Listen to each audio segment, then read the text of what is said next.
നബി പറഞ്ഞു, ഈ ഈബത്ത് എന്ന് പറയുന്ന സാധനം അത് വ്യഭിചാരത്തെക്കാൾ കടുപ്പമേറിയതാണ്. മറ്റുള്ളവരെ കുറ്റവും കുറവും പറഞ്ഞു നടക്കുക. കാലുയ റസൂലല്ലാഹ് കൈഫയിൽ ഈബത്തു അശദ്ദു മിനസ്സിന, ഈ ഈബത്ത് വ്യഭിചാരത്തെക്കാൾ കടുപ്പമേറിയതാവുന്ന എങ്ങനെയാണ്?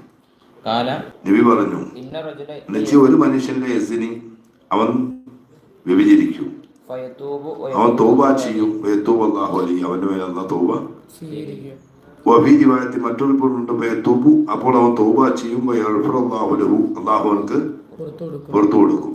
പക്ഷേ വൈന സാഹിബൽ ഈബത്തി, ഈബത്തിന്റെ ആള് ലാ യോഫറു ലഹു, അവനക്ക് അല്ല പൊറുക്കൂല. അത്താ യഅഫുറുഹാ ലഹു സാഹിബഹു, ആരെയാണോ അവൻ ഈബത്ത് പറഞ്ഞത് അയാൾ അവർക്ക് എന്ത് ചെയ്യുന്നത്? മാഫ് കൊടുക്കുന്നവരെ. അവൻ എന്ത് ചെയ്യണം? പൊരുത്തപ്പെടുന്നവരെ എന്ത് ചെയ്യില്ല, ഈ തൗബ അല്ലാഹ് സ്വീകരിക്കില്ല. മറ്റേ അങ്ങനെയല്ലേ, അവൻ ചെയ്ത് തെറ്റിന്ന് ഇവൻ തൗബ ചെയ്ത് സ്വീകരിക്കും. ഈ തൗബ സ്വീകരിക്കണമെങ്കിൽ മറ്റവന്റെ പൊരുത്തവിടെ ആവശ്യമാണ്. ഇങ്ങനെ ഈബത്ത് പറയുന്ന എത്രയോ ആളുകളെ ഈബത്ത് പറഞ്ഞിട്ട് അവരെ വിഷമപ്പെടുത്തിയിട്ടുണ്ട്. പക്ഷേ അതൊന്നും പൊരുത്തപ്പെടിക്കാതെ ഹജ്ജിനും ഉംറയ്ക്കും ഒക്കെ ഇങ്ങനെ പോകുന്നൊരു കാലം ഇപ്പോൾ വന്നു പെട്ടിട്ടുണ്ട്. എല്ലാവരും ഉംറയ്ക്ക് പോകുന്നു, ഹജ്ജിന് പോകുന്നു. ആർക്കും പൊരുത്തപ്പെടുകയും വേണ്ട, ഒന്നും വേണ്ട, ദ്വാരനാ മതി.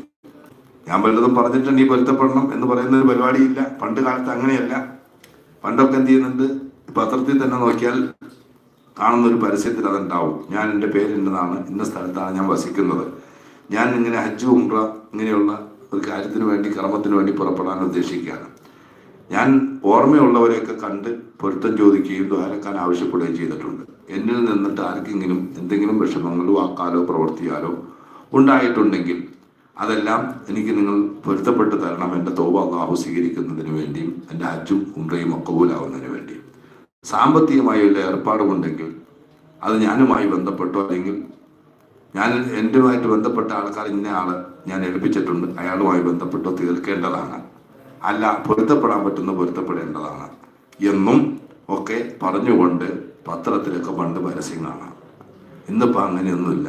എല്ലാവരും ഹജ്ജും ഉംറയും ചെയ്യാൻ 100,000 ആളുകളുടെ ഈബത്തും പറഞ്ഞിട്ടുണ്ടാവും. പലരെയും പല നിലക്കും ബുദ്ധിമുട്ടിച്ചിട്ടുണ്ടാവും. ചുരുക്കി പറഞ്ഞാൽ സ്വന്തം എന്ത് ചെയ്യുന്നൊരു കുടുംബത്തിൽപ്പെട്ട ആങ്ങളെ പെങ്ങളെ പോലും ചിലപ്പോൾ മുണ്ടാത്ത നടക്കുന്ന ആൾക്കാരൊക്കെ ഹജ്ജിന് പോകണമാണ്. അപ്പോഴും എന്ത് ചെയ്യില്ല, പെങ്ങളോടും പറയില്ല, അയാളോടും അയാളുടെ ഭർത്താവിനോടും പറയില്ല, മുണ്ടില്ല. അല്ലെങ്കിൽ ആങ്ങളയോട് പറയില്ല, ആങ്ങളുടെ ഭാര്യയോട് മുണ്ടില്ല. ഇങ്ങനെയൊക്കെ ചെയ്തുകൊണ്ട് കുറെ ഹജ്ജും ഉംറയും ഇപ്പോൾ. അങ്ങനെ നമ്മൾ പ്രവർത്തിക്കാൻ പാടില്ല. ആരെ നമ്മൾ ഈബത്ത് പറഞ്ഞിട്ടുണ്ടെങ്കിലും പോയി പൊരുത്തപ്പെടുകയേ പറ്റും.